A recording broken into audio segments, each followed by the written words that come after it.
With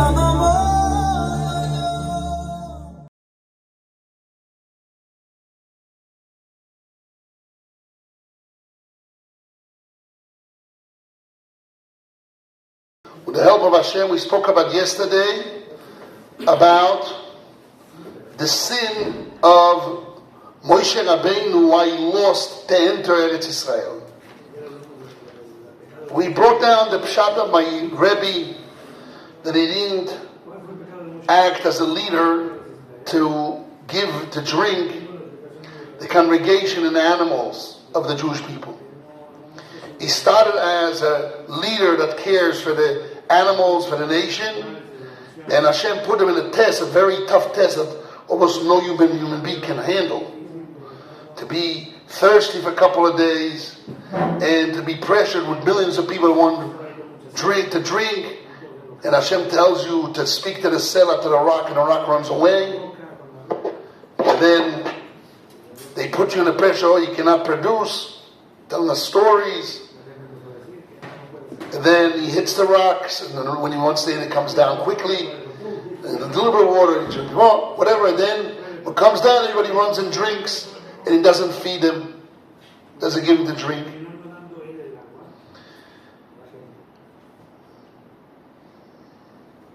I want to explain something very important, which is in my mind.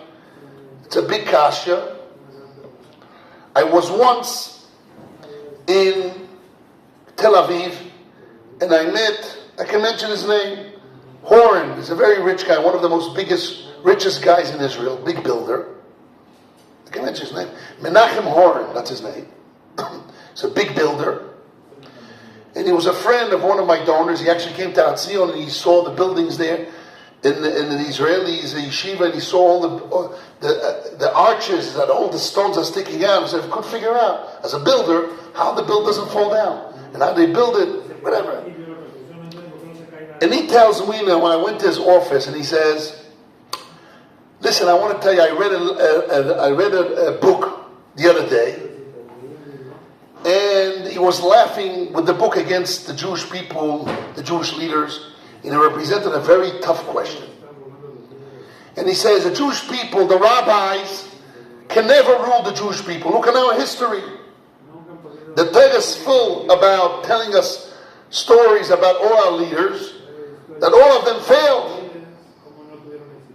So, the Torah, the religion, cannot have pure leaders that can lead the Jewish people up away, because look at them, all of them failed. One by one. That's what the whole Tanakh is about. So you expecting Mashiach to come and have Jewish leaders? We are failures. That's not the right way, and we have to change the way of the religion of rabbis, tzaddikim, prophets leading the Jewish people. That was his question. And that was a statement. He said he read a book. I don't know the name of the book. Somehow, I mean, you heard about this book? Ken, okay, what's the name of the book? I don't know. Chaz Shalom, Earth to the Mouth. What? Better not to mention. Doesn't mention, but this is a serious guy. Not a guy from the street. And I tried to give him an answer, but my time was already short. And I told him what I said yesterday. The Muslims, they read or they tell off the stories of the history of the prophets and the patriarchs, the matriarchs. They look at them as malak. Malak means angels. Quds, completely holy, and they don't question any action of any prophet or leader of the whole Tanakh. They have others, whatever it is, but in Tanakh-wise, that's how they look at it. And the whole Hadith is like stories about their prophet. It's full of stories. You read it, it's full of contradiction and weird stories. And they don't question all that. All for them is pure and no question. Judaism is just the opposite. Judaism tells you, even the leader Moshe Rabbeinu, which was a prophet, was the most humble person on earth. God testifies Anav Mikol Adam, Rashi says, what is Anav Savlan? He's able to hold on anybody. Was able to Savlan Bedah, was able to hold, the soivel means to hold on, to handle all the other opinions. He started as Savlan, Anav, he took care of the Jewish people. And here Hashem gives him a test. And he fails. So Adarabah, Judaism teaches you. Teaches you what? And this is the point, which is, where is off the line. Yesterday, after I gave the Musa Shmuz, I met Rabbi Yoshua and I said, listen, we went to a trip the other day, a couple of years ago, 10, 15, 20 years ago, 30 years ago, I don't know how many years ago it was, 25 years, to the desert. And a couple of hours, an hour or two, remember that Rabbi Yosef? We didn't have enough water, and the water was finished. And the head started spinning. I said, imagine you in the desert 3 days, 4 days, you have kids, you have wives, and no water, and your head starts spinning and heat, and you cannot run away from the thirst. And not only one guy, 3 million people. And those 3 million people have a leader. Water, mine. He said, we want water. Now, a person, I want to tell you something very important. I heard once on the radio, a lady that said she was in Auschwitz. She says, what is the biggest pain and punishment that a person can get? Is thirst and hunger. It says the person becomes not a human being. High blood pressure goes up to the sky.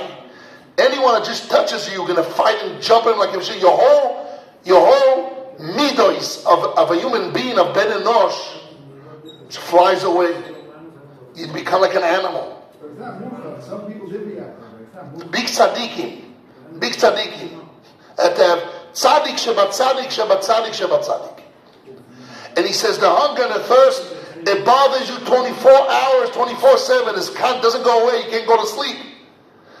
When you fall asleep, you're totally wiped out, like just fall down. Otherwise, you can't fall asleep. The hunger bothers you. Imagine, they said that was the biggest punishment. Imagine, I remember one time I made some kind of diet, and one day was just fruit, was a vegetable, one day was just cottage cheese or something. Okay, and I didn't eat that morning. I had to go away because my car broke down. I had to go away. Somebody left it between Yerushalayim and Tel Aviv. I had to go all the way there. I started, let's say, 9 o'clock in the morning, 8 o'clock in the morning. By the time I finished, I took the car. I was at maybe 12 or 1 o'clock in the afternoon. I'm running and doing, pushing and putting the tire and and I didn't eat because I'm in the middle of a diet. And the hottest day was that day. And I didn't eat till 1 o'clock. My wife calls me up, and I start to scream. I said to myself, I told my wife, Ima, why am I screaming? And then I saw myself like this. I realized, that's what it means, people in Auschwitz. When you're very, very hungry, and you're hungry, and you're thirsty and hungry, and you're tired, every little thing becomes like an animal. It's very hard to control yourself. So imagine 3 million Jews are thirsty for days and days in hot desert, and they want water, mine, water, millions. And the Moshe Rabbeinu give us water. And now he has a whole story. I'm sorry, Hashem told me to speak, and the rocket ran away. Come on, give us water. We want water. Don't give us stories you can't produce. And Moshe Rabbeinu probably was thirsty himself too. So you can even imagine, Bechlal, can you even imagine such a test? It's unhuman test to ask Moshe Rabbeinu to act properly. And yet the Torah says, our leaders, Moshe Rabbeinu did succeed. You think you got in Tel Aviv, you never learned the Torah Be'iyun and depths. You think, you got angry like you get angry on your who knows what in your life. It's not the story. We talk about dakas, the the most thinnest way that only Hashem can charge it. Under normal circumstances, human being is not even a test, b'chlal. It's not even a fear test. It's only a guy like Moshe Rabbeinu. And why Hashem wrote in the Torah? To teach us that Hashem demands perfection. Yes, when Mashiach will come, it says Mashiach will be bigger than Moshe Rabbeinu. Mashiach will be a person bigger than Moshe Rabbeinu. Bigger in Nevuah than Moshe Rabbeinu. That's what it says. In Nevuah. Not Nevuah. In understanding of Hashem. Bigger than Moshe Rabbeinu. Bigger. He'll be a perfect person. Because Hashem demands only Judaism. They're not liars and not fakers and balonies.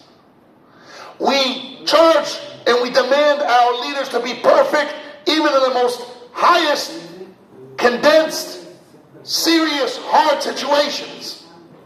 To be perfect. If not, out they go. But if you would see outside, Moshe Rabbeinu was a tzaddik, only Hashem, and words, give them the water, they drank themselves, or thirsty, they jump in the water. And the rock ran away. What do you want from Moshe Rabbeinu? What do you want from the guy? And the guy, they bang, water, ma'im. He says, sorry, the stone, the rock ran away. So you can't produce, don't tell us stories. Hashem told me, we want water. Thirsty, the head is spinning. Hot day, very hot day. It was the middle of the day, a very hot day. Adarabah. This is the Torah Kedosha. Only the Torah Kedosha.